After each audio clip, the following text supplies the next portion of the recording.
Husband को कही कि तमें पिठा नहीं आसब जोटा कि ओडिशा सब बढ़िया फेमस पोड़ पिठा किंतु सी कहते कि मु पिठा नहीं आसी कि आज पर्यटन छोटिया पिठा देखी नी।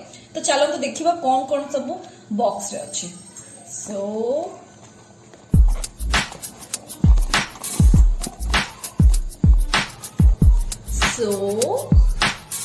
अरे इटा तो केक पिठा काई तळ बॉक्स रे देखो ना। अच्छा ओके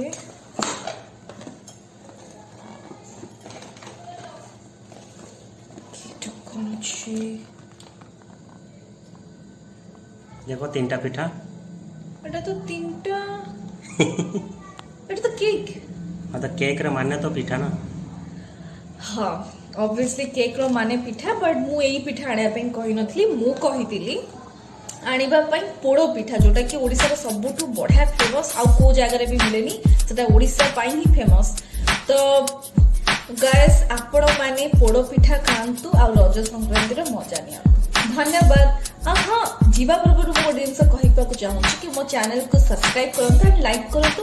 आ सहित मो डेली लाइफ रो कोन होउची कोन नाही एंड केमती कोन लाइफ को एंजॉय करा कथा आ कोन सब लाइफ रो हैबिट्स ए सब विषय में आपन को रेगुलर अपडेट करेंगे। Okay thank you.